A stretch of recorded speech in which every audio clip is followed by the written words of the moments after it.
All right.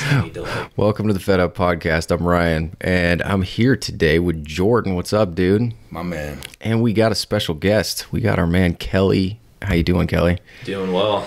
Doing well. Thanks for having me. Yeah, no problem, man. So Jordan and I were talking after the last episode about talking about work and stuff, and Kelly, your name came up and thought, man, it'd be a really cool conversation to talk to you about, you know, life, what it looks like, especially when you're doing a job that doesn't bring any meaning and it's hard and difficult, and it's how do you apply a lot of those things we were talking about last time when life isn't easy, it's not clear, the road isn't paved and obvious. So that's what we want to talk about today, man. We want to just talk in and kind of want you to just give a brief intro on who you are, why you wanted to be here, and what you got. So what's up? At the moment, I'd say I am a lost 24-year-old, soon to be 25-year-old, and in a transition in my life where I'm really looking to find what I want to give to the world, number one, and the vehicle in which I want to do that. And what I currently do, I'm a truck driver. I'm a freight truck driver, so a P&D driver, they call it. So basically, you know, I pick up freight after I make my deliveries in the morning with a tractor trailer. And by no means do I consider that me or anything that I necessarily enjoy doing. But it's a step up from the minimum wage blue collar working world that I was once a part of, and now it's just me in a medium wage blue collar working world. And you know, I would say I'm just a really active, adventurous dude. I love going to music shows, climbing, surfing, hiking. Definitely would consider myself a very spiritual person, and just trying to, you know, just trying to find my way in an obsessive, impatient way. You know, very, very impatiently, and I'm not. And if I was to say that I'm okay with where I'm at, I'd be totally lying to you. 'Cause I'm not. But I realized that, and you know, I'm taking little baby steps, little increments every day to try to get some ground going, get some more fire into my life that feels like it's been extinguished with meaningless bullshit. So yeah, not to start off on too depressing of a note, but no, it's not. Just being honest. So Yeah, well, first and foremost, I have ridiculous respect for you being here, and thanks, man. It's not easy, and Ryan can attest to that, to be open to the potential of having provoking questions asked to get if there's something more than being seen naked. I think that's what this feels like. Like that nightmare we all have of like waking up in the middle of like giving a presentation and like your schlong's hanging out, you know, you're welcome crowd. But like that's the nightmare. Whatever is worse than that, like that's what it feels like. Sure. At points. But the irony being, there's nothing we all mutually have a desire to be able to be in that state of vulnerability, not necessarily that naked presentation speech version, but we are all desperate to connect. And fortunately and unfortunately, the only way to do that is to get naked and take a risk, you know, because in order to be loved and valued for who you are fully, you got to get fully undressed, you know. So that's why I have so much respect for you being here, you know, is you're opening yourself to have a dialogue, to highlight where you're at in life. And the reason why I was really excited about having you on is not because you're my little brother and I consider you family, and I've seen a pretty massive transition in your journey, and you are, I think, an incredible representation of, not to categorize you and put you in a box, but like that cliche millennial younger version of humanity that the world has not prepared for. Because Ryan and I, and all ages above, like there's still an ability to just grind at work and be okay with it to a degree and feel and know it's soulless, but still be able to wake up and go do it from a place of responsibility. But what I have observed is from your generation and like a decade younger and even before you, is like there's a literal, almost clinical inability to even show up to work with the amount of marijuana, cigarettes available, and all the things that can sedate you and enable you to not progress. There's this huge human dilemma in our culture that's basically, it's like this fork in the road, and humanity is in this evolutionary dilemma where they're saying, if I do not find meaning in what I do every day, I'm not gonna do it. And you feel that, and there's something beautiful about that, but terrifying. Because if you don't have a compass, the things you'll fill your time with will be rooted in impulse and desire, and it gets ugly quick. And yes, it does. So what I'm wanting to kind of open up with, and I've said this to you before, Kelly, is as we evolve, and I would say Ryan and I are a decent representation of being a decade or more older and having wrestled with heavy shit and soul issues for the bulk of our lives. The irony of what I have felt in the energy in so many of our conversations, Kelly, is like there is that almost like grass is greener on the other side. Like, if I was able to acquire what Ryan and Jordan have suffered to acquire in their souls and their minds, the information they have through experience-based wisdom, things would be so much gooder. And that's the funniest part, is every time I wake up, and I wish you could see in my soul and feel the feelings I feel. Because here's the reality, bro. The grass on the other side that could be greener, hypothetically, it's the same shade of green on yours. It's just a little different. And my point being is not to make light of the struggle of where you're at, right, but it's to highlight the fact that, and I'm not speaking for Ryan, I'm speaking for myself, but all those feelings of loss of direction, anxiety, like panic attacks at work with your mindless, soul-sucking job, the desire to have a companion, a female that just loves you unconditionally, and you guys can explore your sexuality together and your spirituality together, to have a father figure that loves and nurtures you. So all these desires that you have as a young man or a young woman, and feeling like none of those appetites are being satiated, and every time you go for a bite, you're like, oh sweet, there's nothing there. And there's that starving thing in your soul to find a path and find companionship. And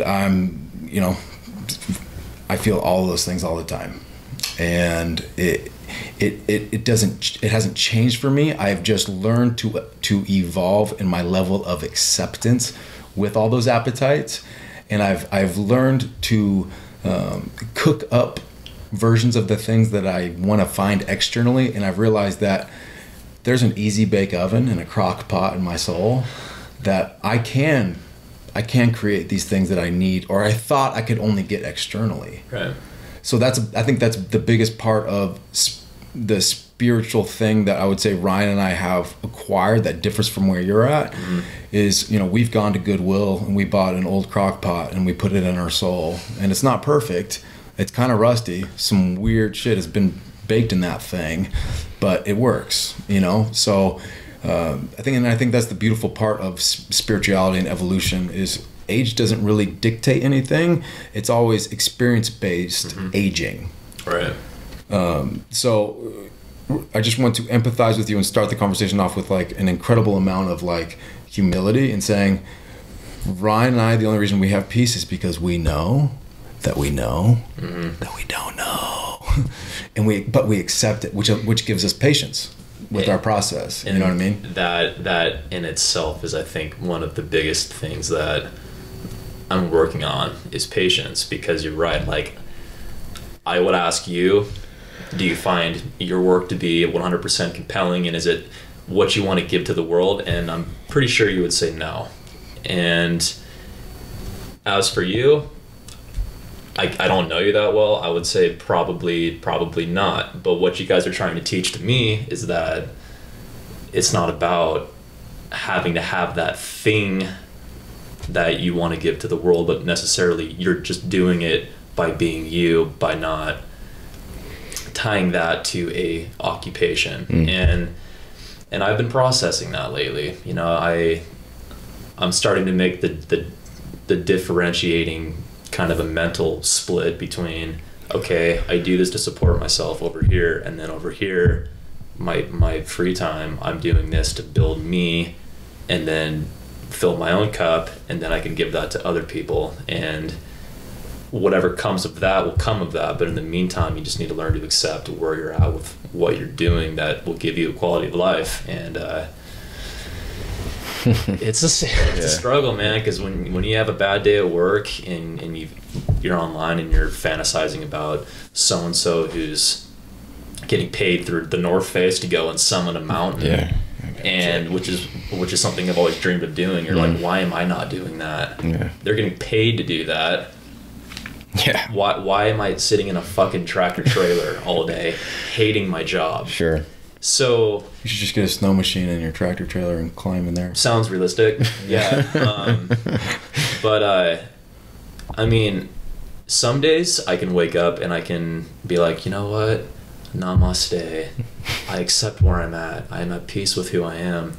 I will have a good day at work, and I end up having a good day. But then there's some days where I wake up and I'm like pissed that I have to go and do this job that I did yesterday for 10 hours and got shit on by my coworkers or by my customers, and it never ends. It never ends unless you can totally make that internal transition, and that's where I find myself.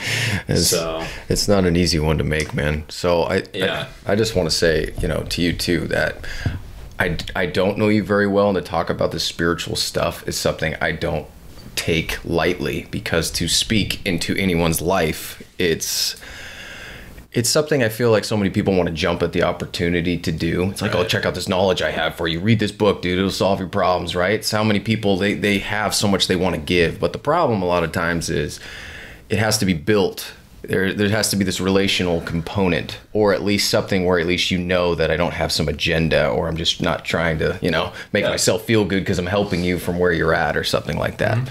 But so first of all, I do want to say that I just appreciate you even being here, willing to talk to us about this kind of stuff is a big deal, just for showing where you're at. And the maturity level, I feel like, is important to address. But where you're talking about with work, man, is a really shitty place to be. It's something that most of my good friends right now all have the same problem. They hate what they do for the majority of their times during the week, and the time that they're away from that, they're recovering from it, and it's just a life of surviving, right? And it's a really awful place to be, because I mean, we didn't sign up for this, right? It's like you're born into whatever family. Some people get those lucky breaks, like you're talking about, getting paid to summit a mountain, getting paid for it, and be fantastic. You get paid to look at some of the most beautiful things in the world. Yeah, that'd be great. But for most of us, we're thrown into the shitstorm, and we have to figure out how to navigate, and it's really difficult. And for me, it's almost been a mix of both. I feel like it was definitely the shitstorm part in the beginning, where it's weird, because for me, I look at like what you're talking about with your job is like how I felt about my job about, what was it, 6-7 years ago. And now I'm doing the same job, working for my dad with my brother, and able to do it in a way where it's much different, right? Because before, I hated it so much, and it was just this awful toxic thing for me where I had to get away. Like that's what I did. I lost it and quit. And I was just like, I will do anything to get out of this. Because for me, my expectations were set on like, this job is just like this leech sucking the life out of me all the time, right? There's parts like I feel like I can relate to exactly what you're talking about. I would get and be like, you know, at least I'm thankful I have a job, right? It's given me a house, right? All these different things, and it's like you can grasp that certain times, but then other times it's just like the leech won't let go of you. The leech won't let go. Yeah, No matter how much you concentrate on the quality aspects, and the blessings, which are important, very important, that leech is going to still suck the blood out of you unless you find a way to pull it off. That's right. And I think that it really takes a real long spiritual journey to really see what your mind and your soul is telling you what's going on, because that's all that it is. Whatever shitty job we have just pours all that shit out of you, right? Where it's all those imperfections that we don't like. That's the best part about when you have a shitty job. And that's what I've learned to accept about my job, because it exposed so many things about myself that I hated when it came out.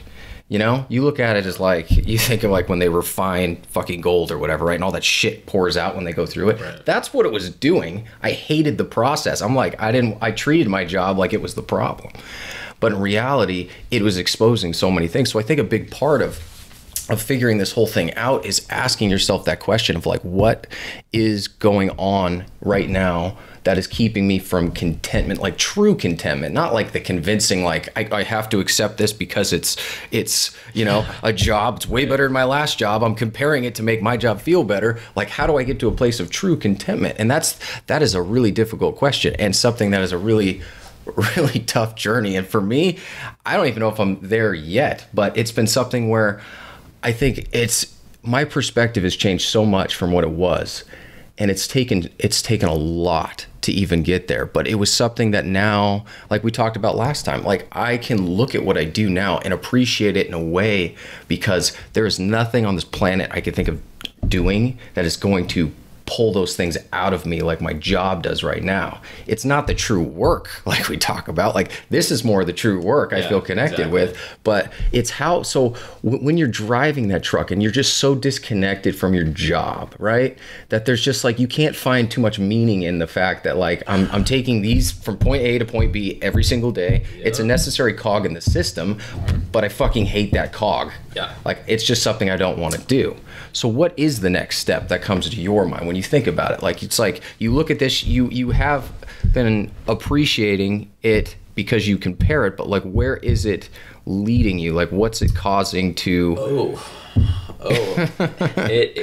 It has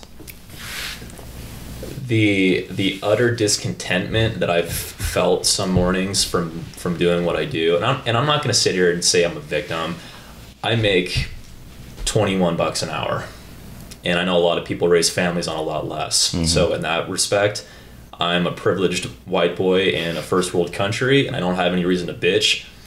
So I realize that, but I'm also not going to ignore my intuition crying out saying, hey dude, check this out, this isn't for you, and I'm gonna make you feel like shit about this until you wake up and realize the thing that's trying to express itself through you. And in the same way you guys are trying to give love to people unconditionally through this awesome podcast, which I'm very stoked to be on right now, I want to give that same love through interactions with a group of people around a campfire after we just spent a day doing a hard climb, maybe up to the top of a mountain, or, you know, teaching people to surf, or going on some kind of expedition. And maybe these people are underprivileged kids, maybe they're people that are trying to understand their spirituality better, because I know for me, when I tap into that space,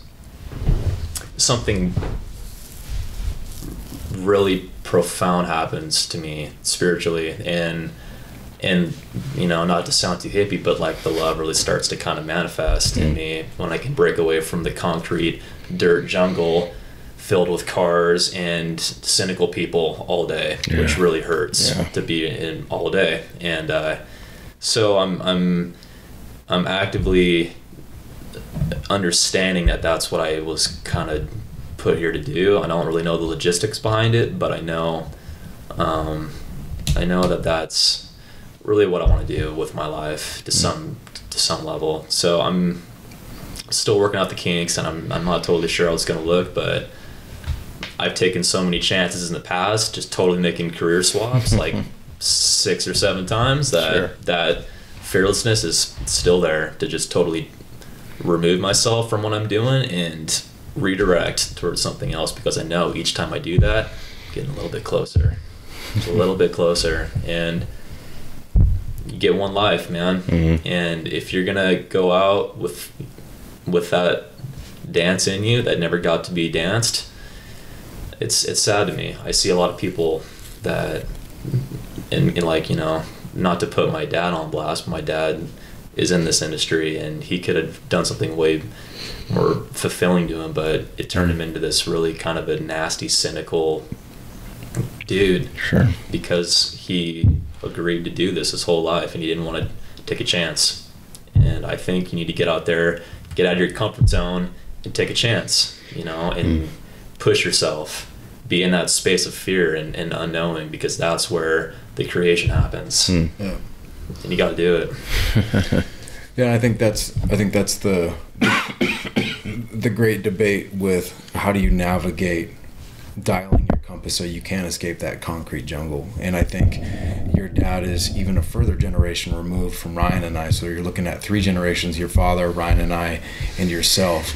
And I think the compassion we need to give to, like we had a talk with your father, and we are all inescapable products of our environment, and all of our fathers, for the most part, were no one modeled for them that living life from a place of spiritual intuition. Like, that's not even a dial on the compass to calculate in. Like, it's literally, you wake up, you're blessed to put food on the table, and you go grind. Doesn't matter how happy or unhappy you are about a marriage or a job. It's like, if you are crossing the T and the I of food, like safe home, insurance, like, you're a man. Yeah. Like, that's, you have arrived.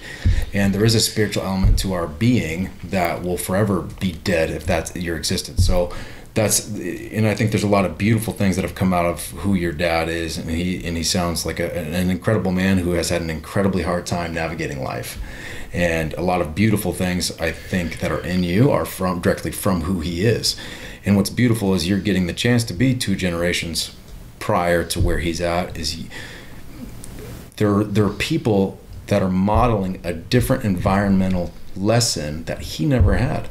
There's people that are getting paid to climb a mountain. Yep. Guess what never happened when he was your age? Like, A, there wasn't a magazine. B, there wasn't a brand that was doing that kind of things, let alone filming like Red Bull snowboarders jumping off in Tahiti, wherever. You know what I mean? Like, tickling fights with sharks and scuba diving, and like, it's just ridiculous.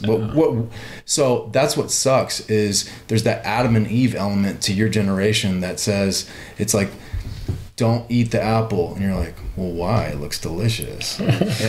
Like, why would I not eat it? And your dad's like, well, I wasn't allowed to eat it, and I didn't even know there was an apple. Exactly. So stop complaining about what the apple tastes like. I never even saw the apple. Stop it. Yeah. And you're like, well, I saw someone eating one once, and it looked pretty dope. Right. So, and I think there might be caramel dip under the tree as well. So there's a tug of war now. So I want to ask you,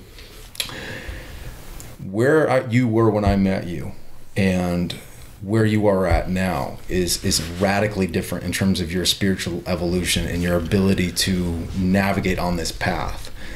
And I would say the primary indicator, because I've been on the front lines of, talking to you pretty much every week at least, and seeing you at least every month for the last few years, and being a part of this journey. And it's been, an incredible honor to be in your life and to consider you family. But there's this magical word that has been, I think, been a gate key to unlocking realms of life's opportunities that you're just starting to tickle with. Like, you've seen the keyhole and you're like, oh, I wonder what would fit in there. That looks kind of fun. Yeah, right. What am I going to shove in there? You're like, I got a skeleton key. I got a bone. I'll shove it. Okay, anyways. But the magical word that I think is unlocking new potential opportunities for you is the word ownership. And there is a necessary mirror conversation you need to have with yourself in realizing that you're like, hey, I hate my life. And your mirror's like, sweet, guess whose fault it is? And you're Your like, fault. And you're like, whose? And he's like, you're looking at it. And you're like, sweet. So I don't get to blame anyone? And the mirror's like, no. And then you're like, rad. And so there's that level of, I feel the trending in your heart, in your self-dialogue is no longer diagnosing external issues.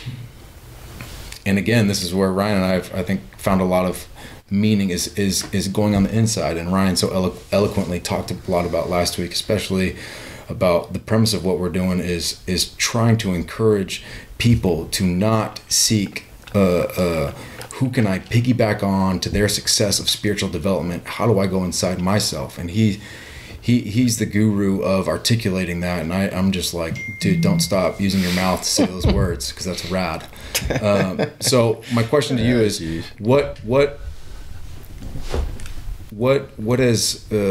have you experienced in yourself that has shown you that it's the sustainable, necessary thing to look in the mirror every day and say, my life is my fault, and I'm gonna create something different? Like, what has given you the ability to finally take ownership? In the context of changing it?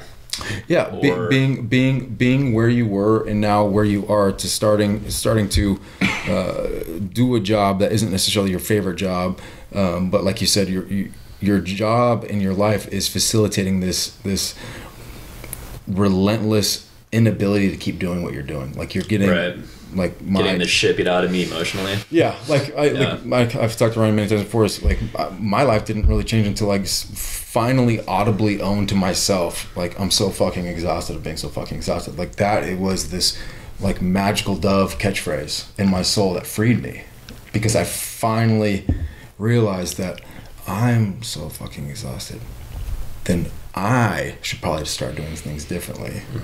It's not that I'm fucking exhausted of everyone else's dictating what I'm doing and not doing, and being like, oh, it's always my choice for what I do and how I react. Maybe I could react different. Maybe I could do things different, you know?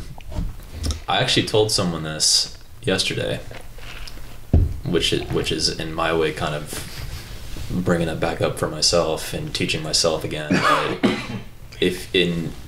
I'd say this to you guys both too. If you've noticed, if you really focus on something and you really put a lot of effort into it, and it consumes your whole being, 9 times out of 10, if not 10 times out of 10, you'll end up creating that, and it'll come into your life in the future, and then you'll be like, oh sweet, it finally arrived. Now what? and I've had that happen to me back to back times. I wanted to be a bartender, got a job as a bar back at a swanky rooftop bar, and I could have become a bartender, but realized I don't want to do that anymore. I could have been a badass stainless steel welder. I was a TIG welder for a while. Nice. Did that for about 2 years, realized I don't want to do this, and I spent like 3 years prior trying to get that job, busting my ass like I really wanted it, and I created it, and then I didn't want to do it anymore. So in that same context, I have the confidence knowing that if I really truly wanted what I tell you guys I want to do, I could focus on that, sacrifice time, energy, finances, and I could create that for myself. So me not liking my job and continuing to do it is basically me being lazy and not wanting to take the ownership of actively wanting to change that, instead of me sitting and dwelling in self-pity, which can be fun, and you can be a martyr and you get attention from people. Take that energy and create with that. And if I did that, I probably would be, having a tickle fight with sharks right now. and winning. And they'd really like it. But I find myself not doing that, and I'm confused as to why I'm not actively putting in the work. So it's this really confusing, do I want it bad enough or not? Am I becoming complacent, or am I just trying to get attention from people through being a martyr, which a lot of people do, but they won't admit it. Yeah. And it's true. Well, I think the beautiful thing, dude, about what you're talking about is it's like the universe's way of telling you that the way you're wired isn't the answer. right? So like whatever you get, it's like, hey man, here's pattern. The pattern you're on, it's like you go into I can't think of the word right now, forgetfulness. Like you can't, it's insanity, right? You go, you think, oh, this is it. Nope, oh, I'm on the same pattern. Oh, this is it. Nope, up, and we do that like everybody does, right? And it's because, I mean, this is my belief. It's because we really are so out of touch with what our true needs are and how our expectations get so set. And that's why I think Buddhism is such a powerful, I don't want to call it a religion, but a way of living, is because the foundation of it is based on detachment from all these things that we've built around our ego and watching the ego die. Basically what the ego is like this manifestation we made of like, look, this is Ryan sitting talking to you right now, right? And then well, who the hell's Ryan? Like what makes him Ryan? Like all these things, right? And they fall apart. But the point being is when you can look and ask yourself like, okay, so I think that once I get a bartender, I'm gonna be satisfied, right? It's that journey mindset we talked about last week, right? It's like, once I get this, I'm gonna have some sort of satisfaction. This is gonna be it, right? Because even if you got that job for the North Face where you're going and doing that, you probably have the same feeling. It's the same thing I talked about with one of my other good friends. He's just like, it's fleeting. Well, but it causes like this state of depression. He's like, well, constantly. Yeah, it's like, because then if I get this, it still ain't gonna matter. Then if I get this, it still ain't gonna matter. It's like, well, yeah, it's true, but you don't have to look at it as it's like all meaningless, right? The point being is like, the beautiful thing of what you're saying right now is you're 24, and it is a serious thing that like people don't learn until they're 60, 70. They may never learn it. They keep doing this insane pattern. And what you're saying is like, I'm realizing that's not it, because the awesome part, and I think the other side of the coin here is, imagine where you had a job and it was super fulfilling. You made a ton of money, right? I know a lot of these people that have done that, right? Where they have made a fortune from what they built, and it just brings this temporary satisfaction over and over again like a drug. And next thing you know, they don't have that aha thought of like, this isn't the answer. They just go deeper down the rabbit hole. And next thing you know, they're just buying stuff they don't care about. They're going on vacations thinking, and it's that form of insanity. Or it's just like, at least now you're like, okay, well, maybe this isn't the answer. And I think the really beautiful part of that is because it isn't. And if you can just look at that, like, then what is? And ask yourself that question and reflect upon it. That's one of the things that has really helped me, because like I went to seminary, dude. I mean, like it was like for me. I can't even imagine what that would be like. Oh, I'm so glad I got out of that situation. But it's something where, like, for me, I was forced to look at that and ask myself, so, like, what am I expecting here? Do I expect I'm going to get my seminary degree, I'm going to go teach people, and they're expecting that I'm knowing what I'm talking about? They're going to listen to me. It's going to bring me satisfaction, knowing I'm doing God's work here? No. Do you think it was more of an ego trip at the moment? Oh, totally. It was all built, but it was wrapped in the shroud of spirituality. You're doing God's work, man. So therefore, it's not technically ego, because it's like, well, it's not me. It's God's work. Yeah, exactly. So just a middleman. He just wanted to use me because, I mean, I was chosen. So. Exactly. So it's fine. I think understanding and bridging the gap to taking the ownership, and then the goal being, mostly metaphorical, like, how do I get paid to go drop into a mountain and snowboard? And how do I get paid to do that? That's metaphorical. Everyone can fill in the blank for that hypothetical grass is greener on the other side. And I think the most important thing Ryan is saying is that the snow isn't wider up there. It's I mean, unless it's, if the snow you're having now is like cut with, some baking soda. But it's not pure. Yeah. But that's the most important thing. I think that's the dead horse I've beaten relentlessly. Like, you can't even recognize the carcass of the horse that I've repeated to you, Kelly, the amount of times about, there is no better career. There's no better job. There's no better occupation. Nothing. Because who you are will always be where you're at. And if who you are is the issue, no matter where you go, that snow, you're going to drop in and you'll be like, It's not the best powder I've ever had. Well, and like, it's funny you say that, because that happened to me when I got my ski lodge job last winter. Yeah. I'm on this beautiful mountain, have all these runs to myself, have all this time to myself, around good people, and I couldn't tell you the amount of mornings I had dropping down some beautiful run, fresh powder, beautiful outside, and get to my lift shack, and I'm just sitting there like,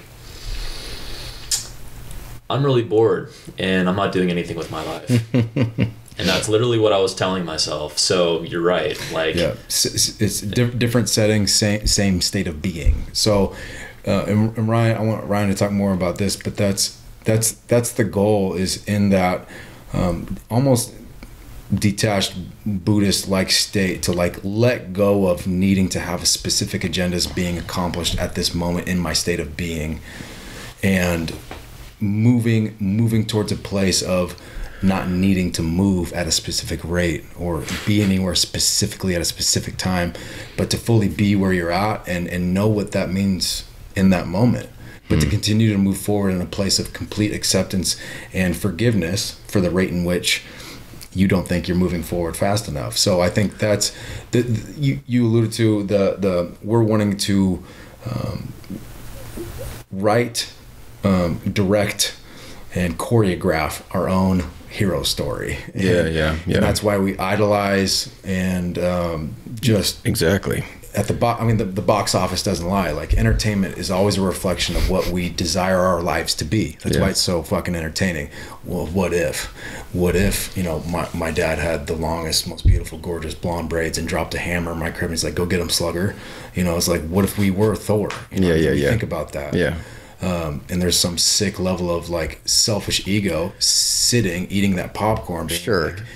Like, maybe if I eat enough of the popcorn, then my hands will be too slippery to hold the hammer. That's why I'm not a superhero, because there's too much butter on my fingers. If I didn't eat the popcorn, I would totally. Good logic. Yeah. But there's a difference where, like, I think we're so obsessed in the hero, and put it this way, it's easy to look at someone who summits mountains for a living and go, that guy's life's awesome. Or to be, Kobe Bryant, be badass at basketball. Like, it's easy to be Kobe Bryant. What's not easy is to be the dude being the truck driver, completely content with what you're doing, and have anybody understand how that's possible. That's so far different from what we think what life is about. We think that, like, a good life is about doing something you love and getting paid to do it. But I don't think that's it. I think a good life is being able to be content with almost whatever situation you're in. It sounds so far out and different, but like the idea of mindfulness is something that's thrown around lately. Ooh, everyone meditates and it's got an app. I could do a guided meditation on my phone. Fantastic, right?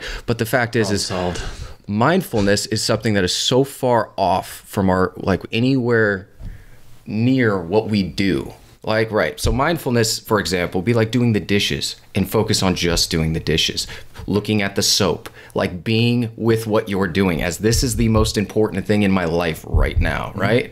And that's a part of like where you're getting to being content with what you have. Yeah. Because the problem is so much of what we do, like if I look at like this last week and putting in steel guardrail and I look at what I'm doing, I can be like, I fucking hate this. It hurts my back. I'm busting my ass, sweating my balls off for this thing. And it's just like, I don't want to do this, right? I could have that attitude of just like, why am I here? This sucks. At least I'm getting paid good or whatever else. But when the most joy I have is when I'm in it, when I look at it like it's the most important thing. When I'm looking at this rail and I'm like, I'm going to set this rail to the best of my ability and see what I can do. Mm-hmm. That's when the day goes by quick. That's when I enjoy what I do. And that's when like a light turns on.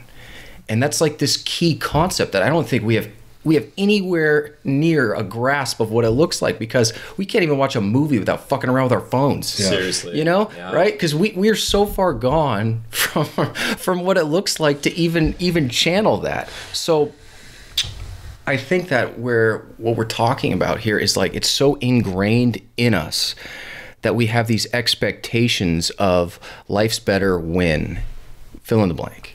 Yeah. Right? But life is better now when you could be. Like when we could just be and we're sitting here talking right now and we're just in the conversation, Pretty nice. Huh? It's awesome. Yeah. Like, right? We're not checking our phones or thinking anything else. We're just in it talking about it, like full dedication here. Yeah. That's what makes it cool. Right, but the thing is, once we leave this and we get in our car and we turn the music on, we can't even drive without something, or you know what I mean? Yeah. It's just like constant. So I'm just saying that, like, it's something where you can look at like the pattern you're talking about of like having these expectations of like this is going to satisfy, when in reality it's like if you just can't be satisfied with what's in front of you, you're never going to be satisfied. Mm-hmm.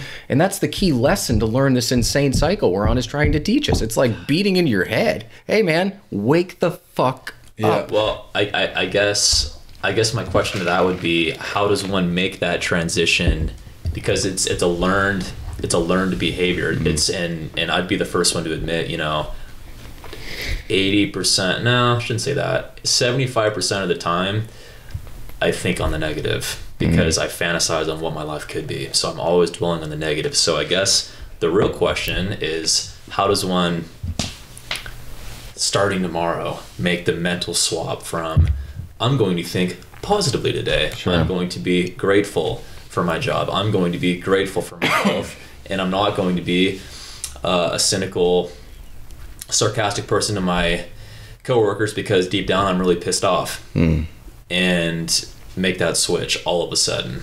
Sure. I don't think that's a switch you can make all of a sudden. I think that takes time. I think that takes a lot of studying, doing things like this, being around a good environment. And it doesn't help when you're around a lot of people who are reminding you of the behaviors you're trying to distance yourself from. Yeah. And I've been actively trying to do that with people who are negative or cynical or just overall have a low energy.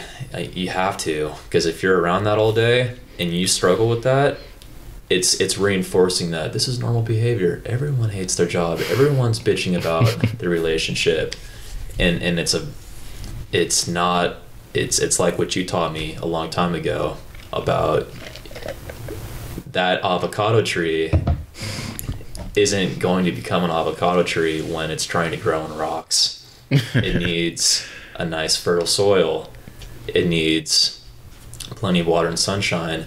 You, to me, have been a lot of water and sunshine in wink wink in yeah in a bed of rocks that I've been trying to grow out of, which was my surroundings, my environment, my fairly broken childhood and parents and bad friendships and living situations. And I mean, it's been really mind-opening to me, the effects that it has when you're around good people and you are in a better environment, because it's that energy you need to grow. It's a reminder of like, okay, I can get out of this darkness. And because you're right, I've had days where I've actually liked my job because I had a good conversation with you, or I had a fun plan that afternoon. And so you're right. What you focus on grows. If you focus that day on how painful it was that your back was going to be destroyed after you put that guardrail in, then that's probably how your day would have gone. Yeah. But instead, you're like, you know what?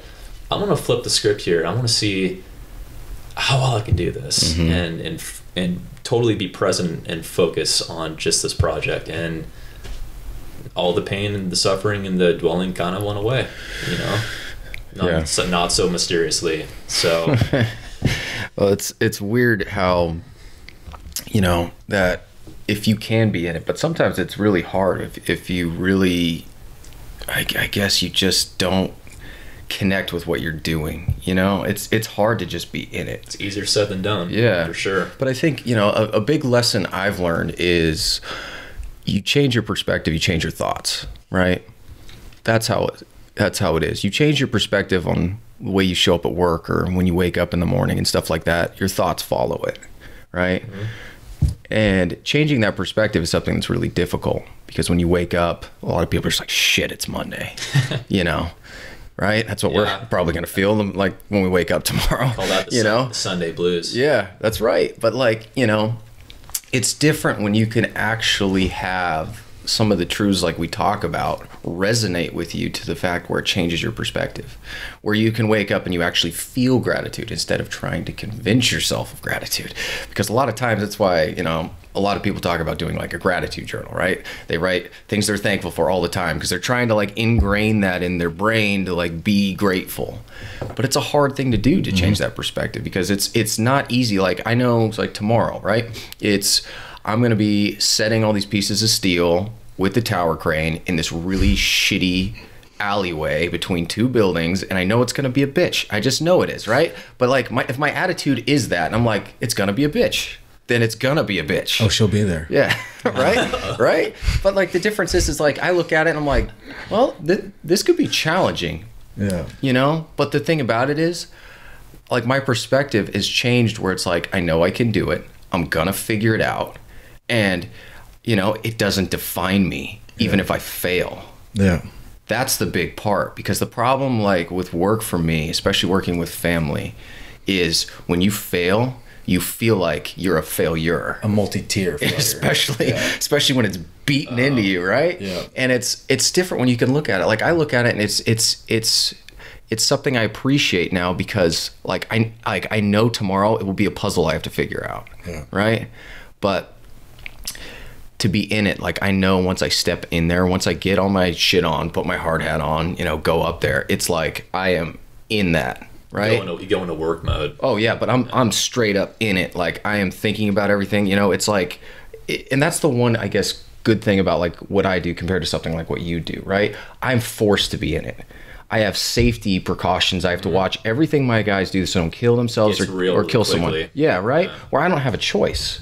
Right? There's a part of me where like I have to be mindful in my job because I cannot be successful otherwise. Where like if you're driving and doing mindless shit all day, it's a lot harder to do that. Yeah, it's funny you say that, because the rig I drive, it's a full-size tractor trailer. Like it's mindless, but there comes with a lot of potential danger behind it. And if I don't hook into my trailer right, or if I'm too close to a vehicle and I'm hauling 25,000 pounds, bad shit can happen. Sure. So you're right. So there's some days when I'm doing some jobs where I do have to be on my game, or traffic conditions suck and I do have to be on my game. But during those moments, I've also realized, wow, like I'm so focused right now on what I'm doing. I'm not stressed out anymore. I'm not hating my job, because like I'm engaged. I'm present with it.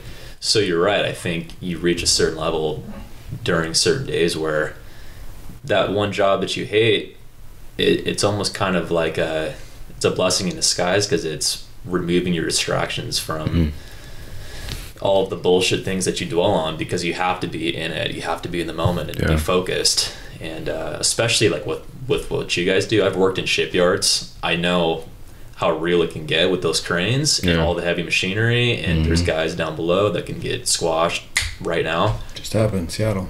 Yep. It's very real. So like in that respect, it's kind of a blessing if you have a lot of bad things going on outside of work, because it's like a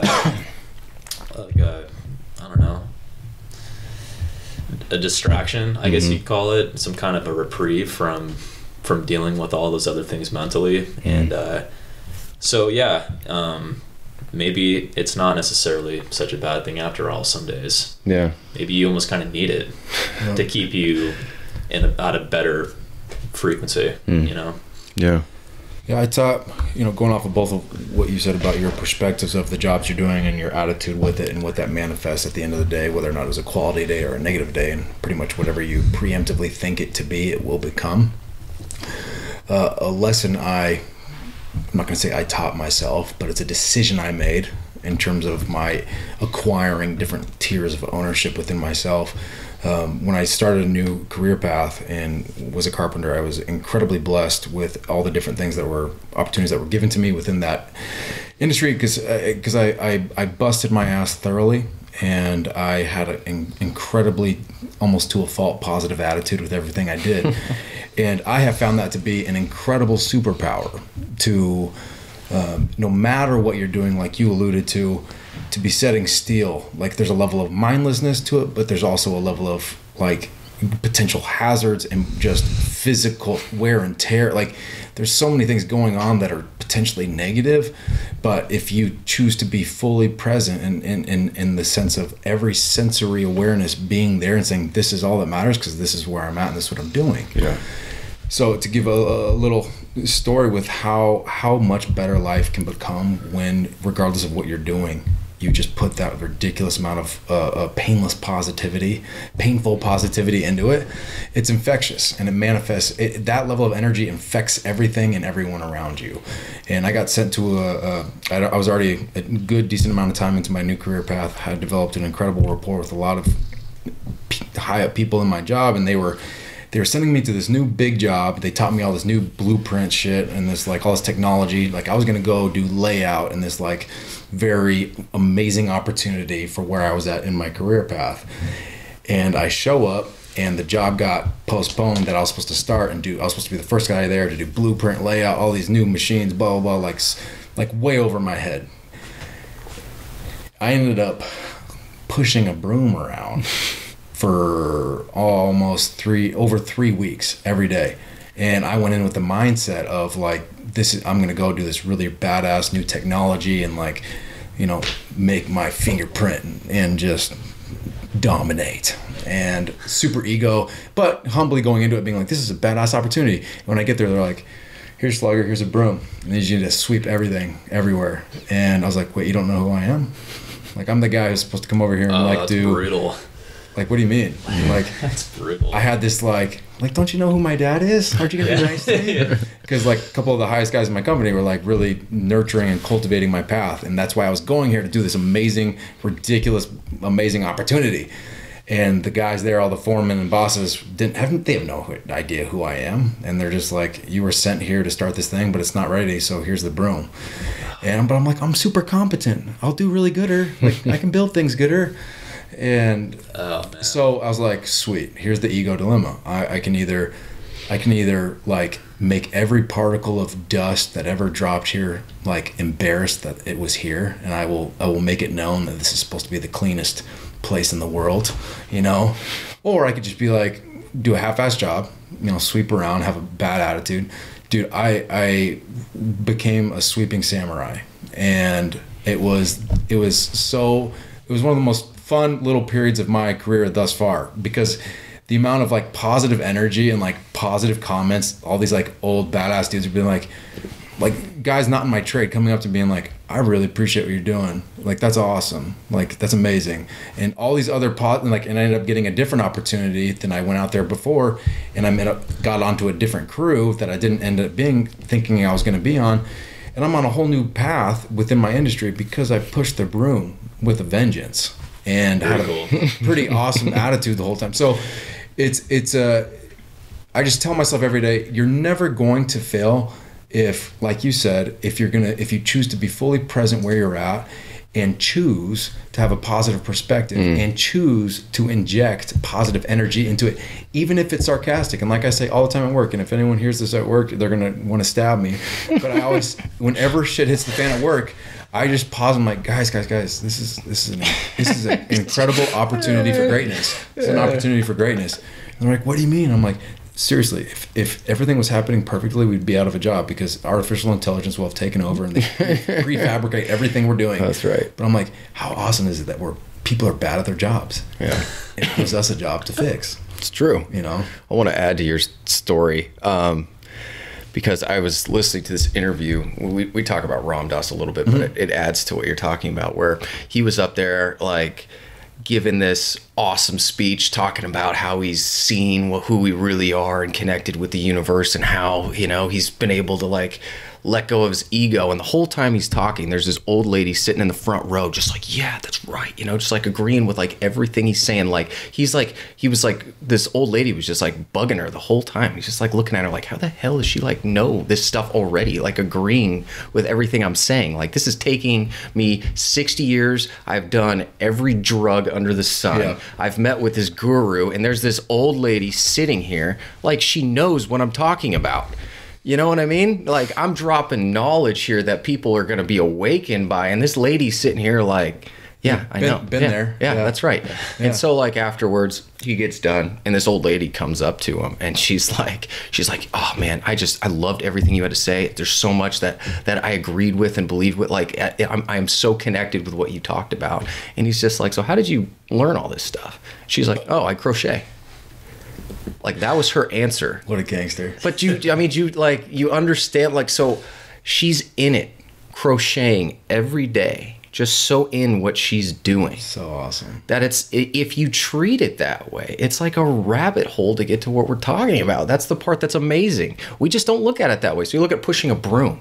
If you could be pushing a broom and in it and like just seeing yourself from a different perspective and what you're doing and like being present in that, like there's so much to learn and teach and grow. Killing your ego. Yeah, just by doing that. And that's the thing that like it's so counter what we think, because we think we got to go, pay $5,000 to go sit and listen to Tony Robbins tell us how to live our life, right? Yeah. But it's just like, no, if you can just be and like be with like something like that, you can learn the magic of the universe by crocheting. And that's the part. It's almost too easy. Yeah. That's why it's hard. It's too easy for people to get that because we've been taught that you have to have these big epiphany moments, or you have to have this big life change or transition to really reach these new levels of consciousness. And I think you're right, because I've had those moments, especially when I used to weld. If I was given a new thing to weld up and I would just kind of put some music on and start doing my weld and just kind of tune it out,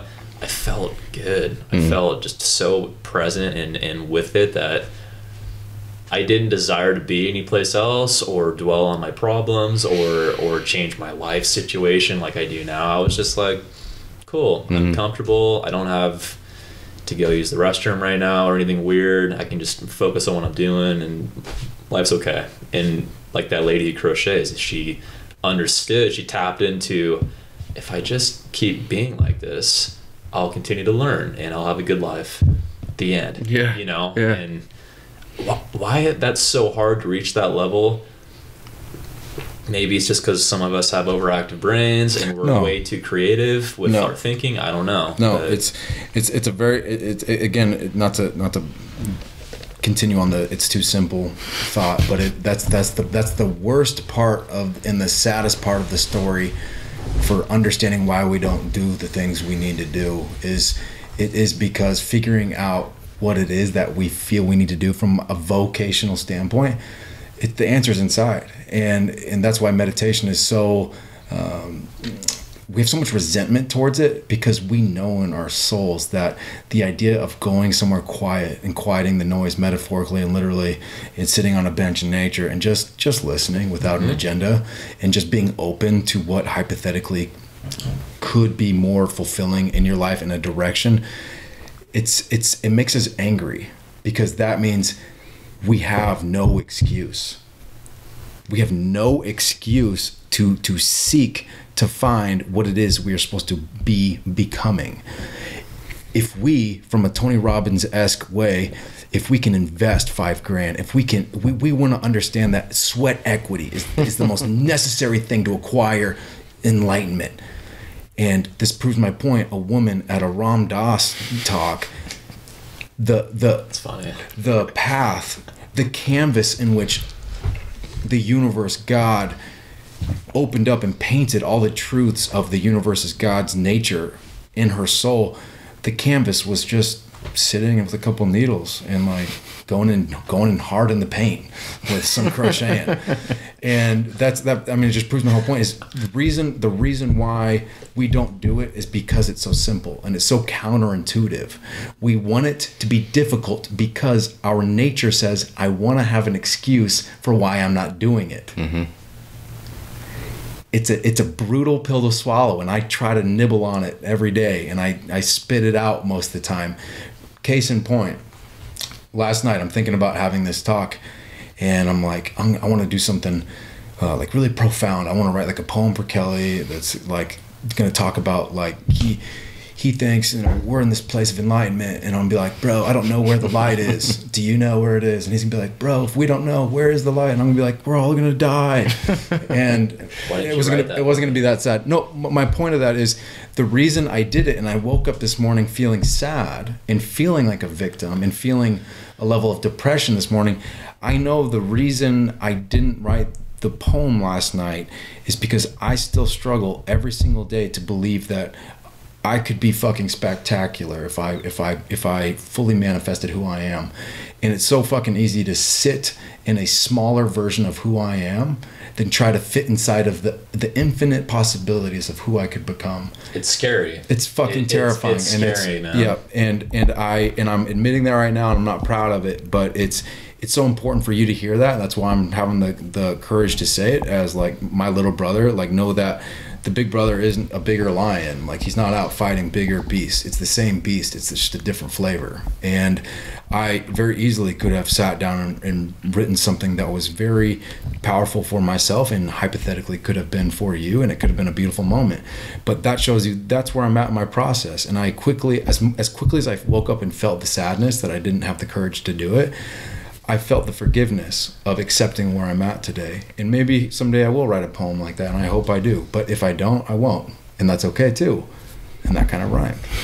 But the point being is not to have a nursery rhyme of hope, but it's to emphasize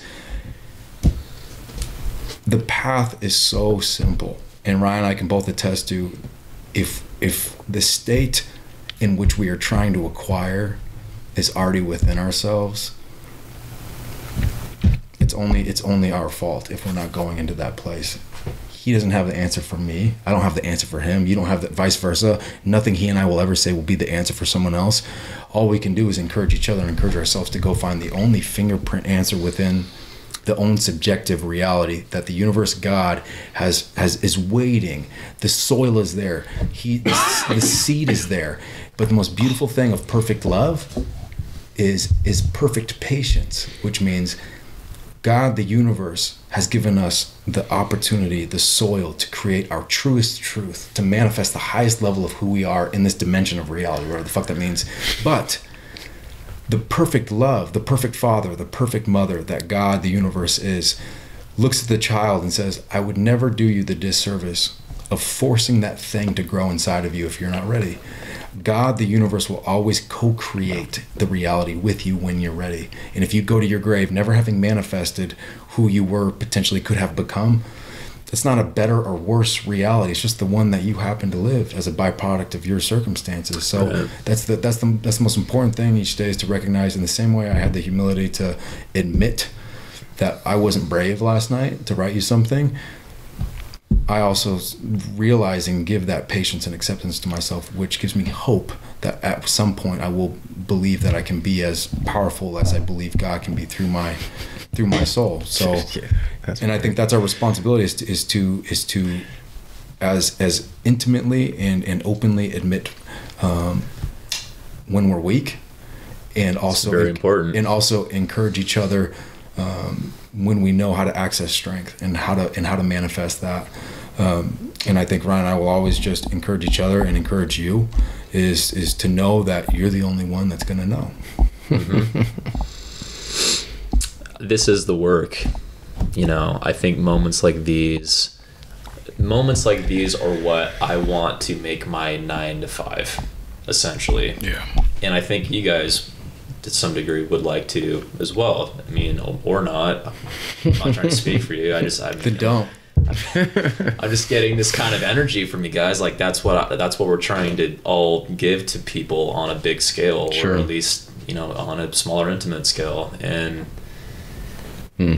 maybe it doesn't matter to what scale you're giving that, as long as you're giving it as much as you can every day, even if it's just saying hi to a stranger and asking them how they're doing, or like you had with that girl that one day at the restaurant, potentially saving someone's life because they're having a really bad day. That's right. And I mean, that gave me goosebumps when you told me about that, man. Because, like, I've had days like that. I've had days where I felt so fucking shitty, in a dark place, that I had someone say like, hey man, how are you doing today? Like, how are you feeling?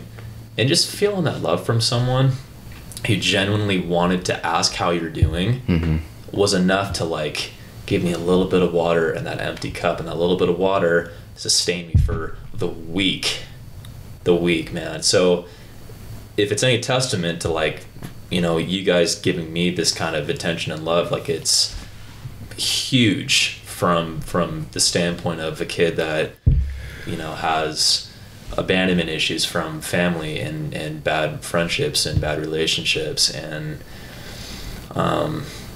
it's encouraging, because having received that from you guys, now I want to go and give that to people that don't have the strength to go and reach out to others, because I was that guy and I still am to a certain degree. And it's kind of off topic, but I mean, I just felt like it was appropriate to say these things right now, you know. And it's that's the reason why we're here.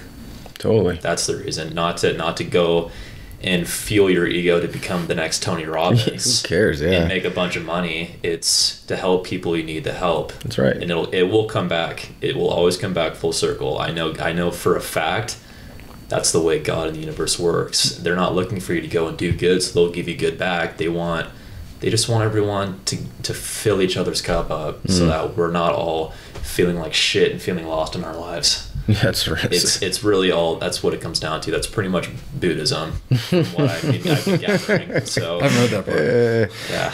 I'm kidding. But I do want to put one thing on the spotlight on one thing, is to point out that resistance in the way that we talk about it with, you know, the war of art is real. And a part of what you're talking about with your job and where you're at is battling that every day.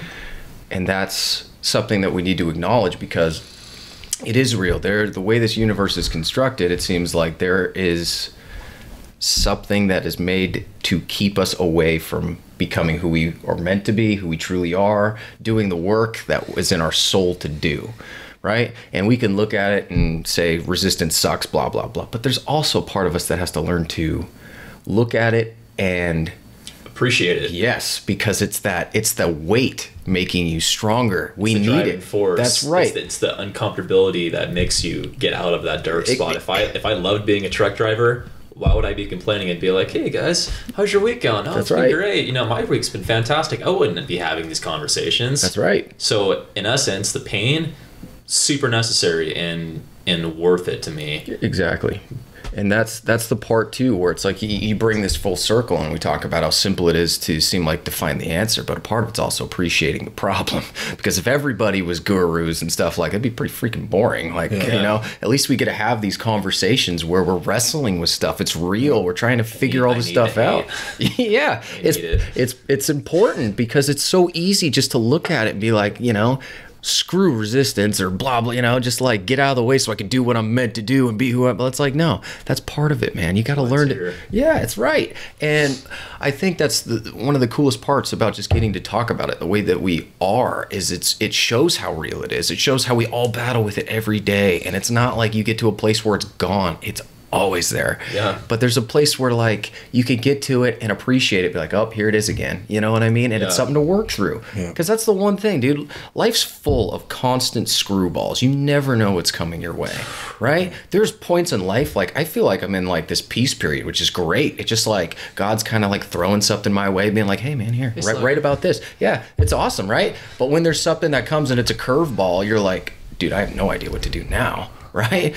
That's where it's so hard, because that resistance just comes over you like that shroud. Yeah. Time to grow. Yeah. I don't care if you're ready or not. Totally. So like this part of life's awesome, just getting to sit here and talk about this kind of stuff in this way. But there's no means like you're 24, I'm 33. Like it doesn't matter, dude. No. I don't, you know, we're just sitting here talking about it as dudes that are just trying to figure it out, you know, and trying to live life the best way we can. Like, especially I, you know, having two sons that I look at, a big part of like this whole part for me is like being a dad, and like how terrifying that is, and how I really want to be this dad that really helps my sons on their journey into this world. Because God, there's a lot of shit that I didn't have. And it's just like trying to navigate my own world, thinking of the stuff coming at them. I'm just like, I want so badly to just show them a little bit of what you're talking about. Like, how do I fill their cup enough as a father so when they become adults that they can start learning how to do that themselves? You know what I mean? I don't want them to be dependent on me to like come and fill their trough up, right? I want them to learn how to figure out to do that themselves. And it's a really tough thing to do. So a big battle for me is just like doing what you guys are doing with me. Yeah. Just in a 5-year-old version of playing Hey Cash Slugger, but with words that they can understand, you know. Yes, like, totally. My dad is an amazing man and has, like you said, has given me a lot of awesome gifts. But at the same time, I think he didn't know how to talk to me about the deep issues, like, you know, how to be with women, or talking about sex, or talking about, you know, finding and cultivating what you want to do with your life. And you're conscious enough to have these conversations with me and Jordan. You're conscious enough to have those with your sons when they're starting to like question these things. And you're already a massive step up from like my dad's generation and your guys' dad's generation, who this shit was not taught to those guys at all back in those days. Like you were saying, it was all about, you know, get your solid 9 to 5 with the benefits, and, you know, make sure the wife's okay. If she's bitching, you're in trouble. It's very old school blue collar kind of dudes, and they didn't give a shit about spirituality or personal growth or finding direction and meaning. And we're embarking on a new age, I think now, where people are starting to get tired of the monotony of the meaningless conversations, and they want to find that realness. And I mean, I know for a fact your boys and your daughter are going to be some seriously strong human beings. They're going to be solid because I know their dads. If they choose to be, you know, that's But that's the level of ownership I have of my life, and knowing that I don't own my daughter's life. And all I can do is when we talk about the war of art, we talk about it's so poetically written and so powerful. But what I've done with those words is, when he talks about the resistance, I've materialized that word as the father I never had. Yes, my father was not a good man, but I also have so much to be grateful for, because he unknowingly taught me so much of what not to do, which has made me become what I am. Indirectly was an amazing father, quote unquote. Not really, but through the gifts of him being a good father. So what I look at, never having I have serious trust issues with paternal love and security, and just trust issues period with human beings. And I just don't trust them, and for good reason. Shout out to humanity, but stay away. Seriously. But for me, the resistance, what has helped me so much in terms of you talking about, you need to respect the force of this energy, of what it is for me it is a constant, perpetual, whispering father, mother, just telling me the reason this is difficult is because it's time for you to grow the fuck up.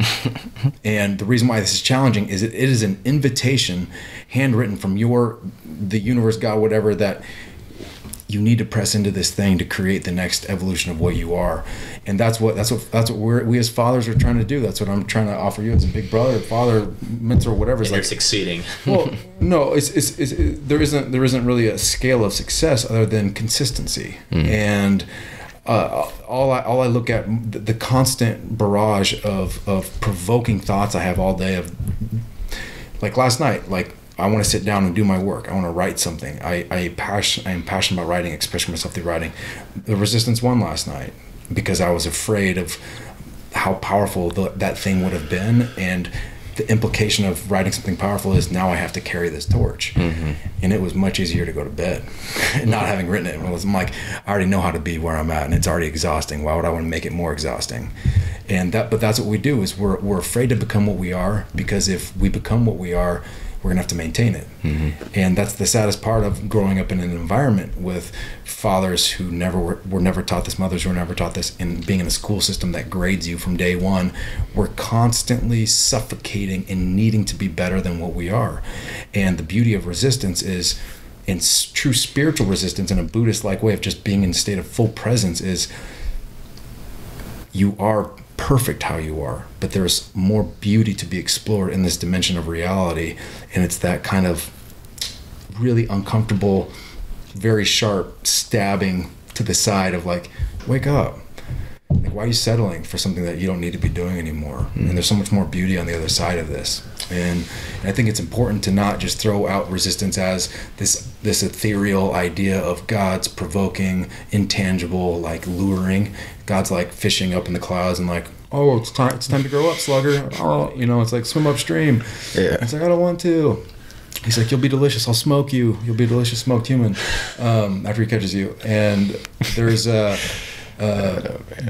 something so beautiful and so brutally hard, almost impossible to get to a place of respect, like you're talking about, looking at resistance from a place of like, you're a badass.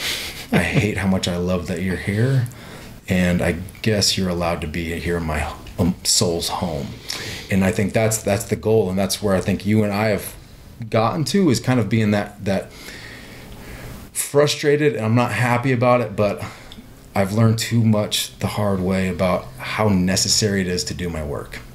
And I think that's the goal, is recognizing there is never going to be a place in which you can finally take a deep breath and sigh of like, I finally have namaste'd enough to where I can namaste here and not have to go anywhere else. Sure. And I think that's the encouragement I always want to extend to you, Kelly, and you and myself, is where we're at is exactly where we're supposed to be.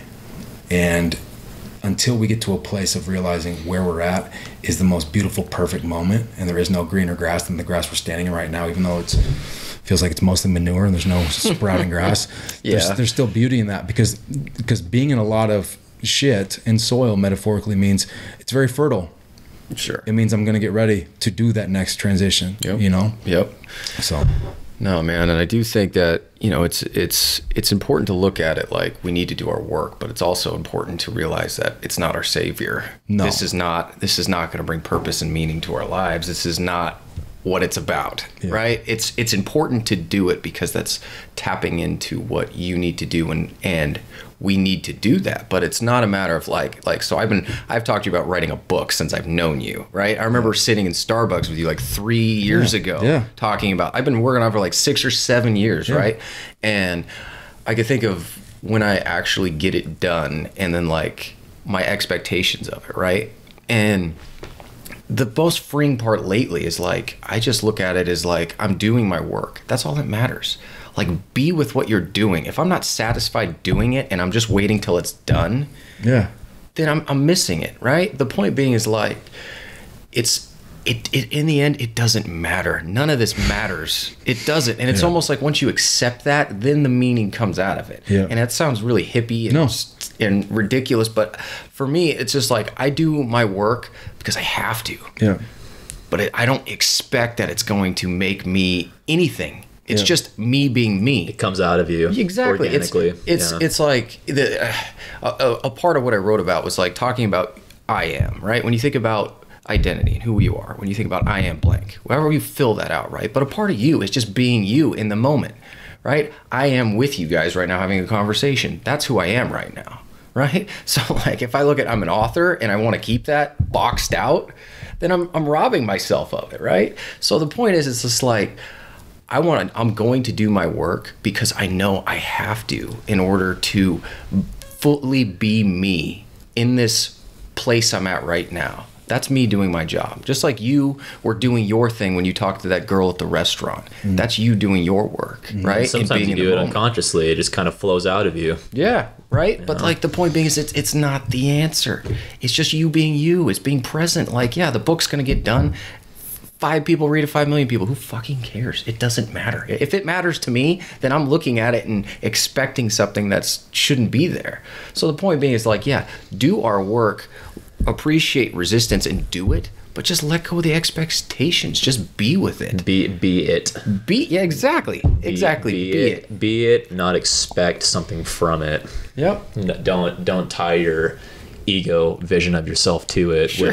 which is, you know, it's not easy to do. You can think of a podcast, right? Like this podcast is so easy. You want to rate it based on numbers or how many people follow but it's just like, who cares? Or you change the demeanor of yourself because, you know, people are watching you. Exactly. Like I did at the beginning of this. I am really this mature in real life. Yeah. Oh, welcome to the podcast. Today we're going to talk. It's like you could open it like that. Yeah. And be Mr. Professor, or just be real with people. Yeah. And I think that's what people crave, man. They just want to see people being real and what that looks like. Because even the people you think are real are still after something. It's like that money thing we're talking about, right? It's like, hey, I got this spiritual stuff that's going to heal you, but give me $5,000. Yeah. Like, no. It's not a commodity. No, it's about... Should it be? But it's about giving. And it's about just being you with no expectations. And that's all this is. We're just being ourselves on the internet where people can watch us, right? And that's just not something that you see very often. People are after something. Always. Whatever podcast you're after. Always. There's ads or money or they want followers. It's the same thing on Instagram or whatever it is, right? But no, it's just doing what we're supposed to do. And that's all you want to do, be in the moment. Like after I get done with this, my kids are going to be home. I'm going to be a dad. Yep. Like that's what I'm supposed to do. And then at 4:30 in the morning, I'm going to get up. I'm going to work on writing and being the writer, right? But it's just it's being okay with that. Like your identity shifts constantly. Yeah. We want so much this gratification from other people or someone to look at you and be like, Jordan, man, you got your shit figured out, dude. Look at you. You're like deceived. I would pay $1,000 to sit in a room with you and you to tell me what I need to do. Right? Where no, just call that out for what it is. Yeah. And that's what I'm saying, man. Like it's awesome just getting to do this and to have that where it's me practicing doing that right now. Yeah. And that's all we want to do. So when you're driving your truck in the morning, it's practicing how do you do that, right? Or when I'm at work putting in more freaking pieces of steel with a tower crane, how do I just do that? Because a part of me is going to flare up and, you know, I'm going to be freaked out about what I'm doing and it's going to cause me to do, and it's just like, okay, how do I wrestle with that? Or, you know, or just there's so many things that get in the way. But the point being is like, can you just let those go and just be with it? Be present. I think, and I've started to kind of develop this idea, be present with what you're doing and do a good job, but do not lose sight of the work you need to do to, like you were saying, organically be you. You know, I could sit here and say that I want to be, you know, a spiritual help to kids or whoever want to go into nature and evolve spiritually. But am I doing the work? Am I waking up in the morning and coming up with a plan of how I want to do that? Am I journaling? Am I working on myself to be that conduit? Mm-hmm. And if you're honest with yourself, you're probably not. You guys, I'm not going to speak for you because it sounds like you guys have been. You guys are pretty focused guys and super hardworking. For me, I haven't really been. So, but it's cool that I can hear myself say that because now I have no excuse. I know the work I need to do, but it doesn't look like how my ego wants it to look. Since I don't have the job that is supporting what I think my work should look like, therefore I shouldn't be doing it. Yeah. Which is totally not the case. So yeah, break it down and simplify it. You know, if you want to become a writer, you're doing that. You're waking up in the morning and you're writing. Yeah. That's plenty. That is good enough. You are enough pursuing what you want to do, doing that. Yeah. You know, and case closed. You know, let the rest take care of itself. It's true, but like you think, like for me, there's a part of me that's like I would love to be a writer over being an iron worker, and that's that ego part of me saying same as me. Yeah, right. You know? Like I would love to do that because I'm not hurting my back, like I'm talking about, or dealing with dangerous situations. But the thing I have to surrender is like who am I to say what I know I'm supposed to be? Maybe I'm supposed to be an iron worker, and it's just not the thing I want to do, or the ego part of me telling me I don't want to do it. Or maybe that's where I'm supposed to be, and then that's where the confusion comes from. Yeah, exactly. Is you question that. Exactly, like you're talking about. Like it's when you feel like it's in your soul not to drive the truck. It's like maybe you're not, but at this period of life you are. You are. Yeah, so and deal with it. Yeah, exactly.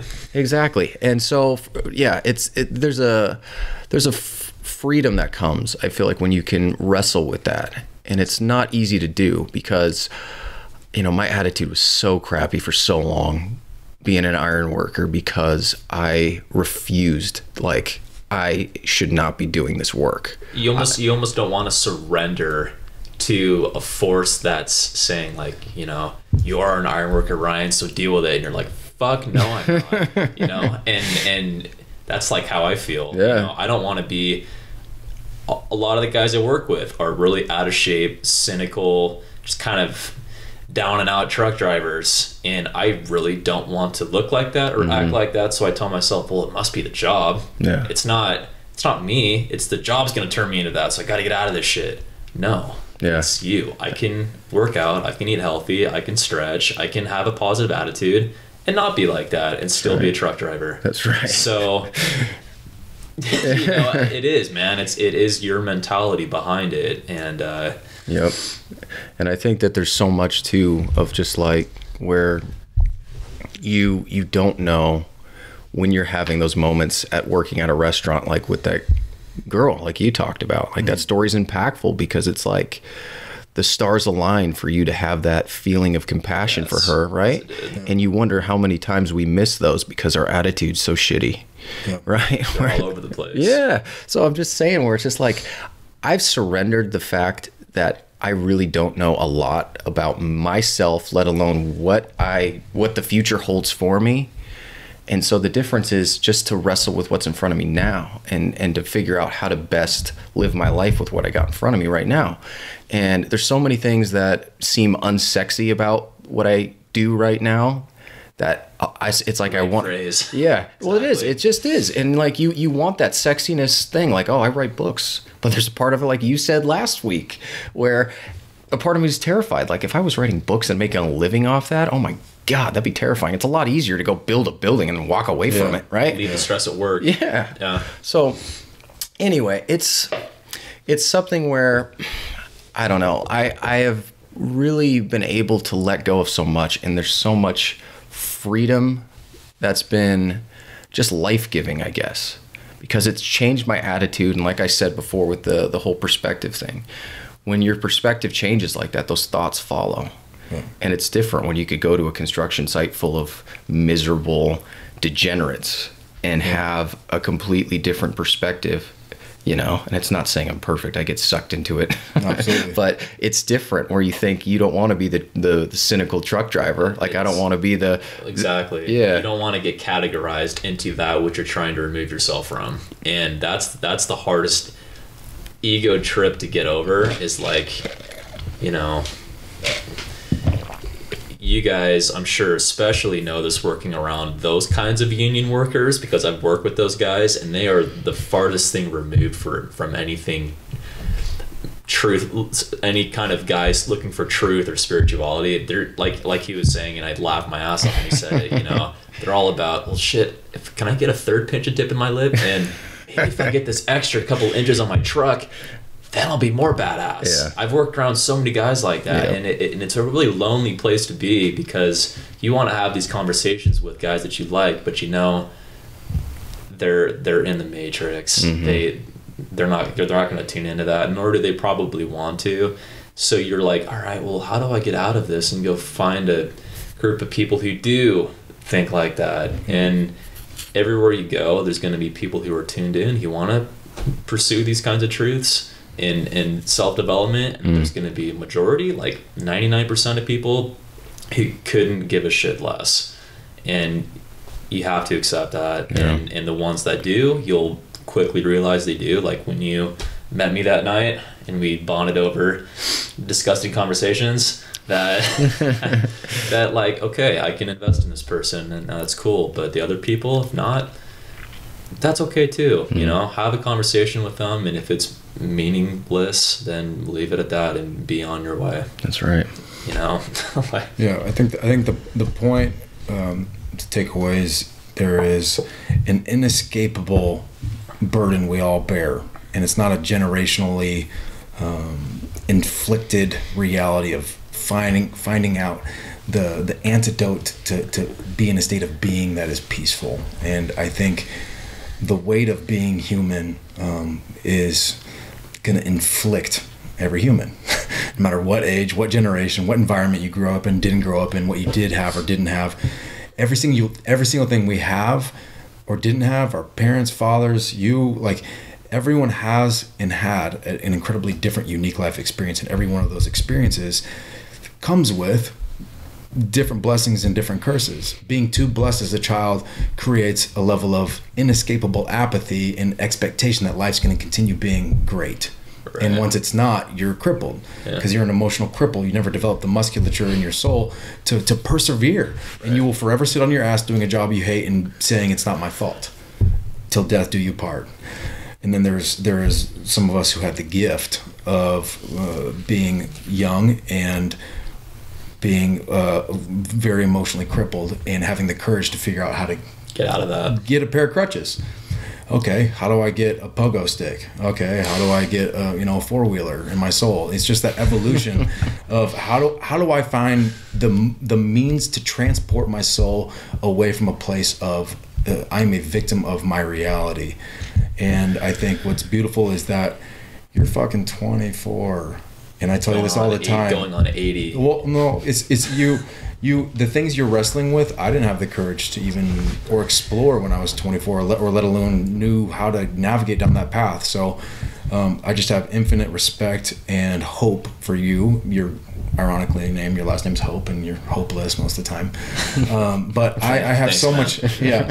But you know in your soul you have reason to be hopeful because you know where you were and where you're at now is in direct proportion to your willingness to be courageously humble and say, my life is my fault, and I want to explore other means of transportation to be somewhere else. And I think what Ryan keeps emphasizing is until you're at peace where you're at, nowhere else is going to be more peaceful. Yeah. You know, I just so appreciate everything Ryan says so eloquently about finding out how to be and become, and first, like his brilliant, 3 words of realize, awaken, and becoming. And the goal being the finish line of acquiring fulfillment in life is just becoming who you are now. And it's so beautiful, man. Yeah.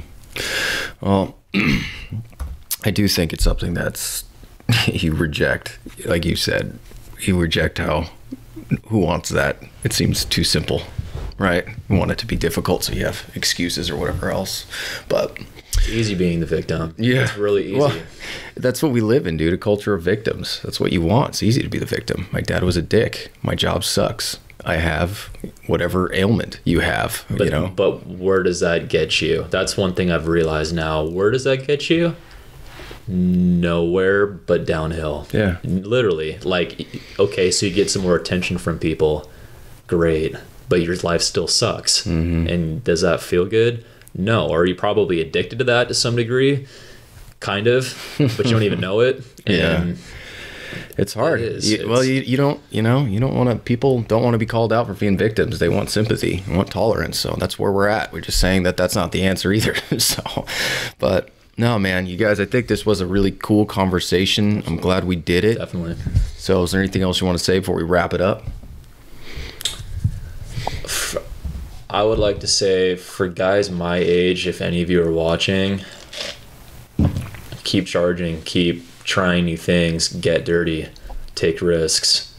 If you fall on your ass 10 times like I have, great, learn something from it and keep taking risks, because every time I've done that, I've learned something very powerful from it, and I've learned the beauty behind that now. So just keep trucking, man. Keep trucking. Catchphrase for your job. Exactly. All right. Well, next week, we'll be back with something else. So, anything else, Jordan? I will save everyone painful digestion of the stupid things I say. Thanks, dude. You're welcome for having no more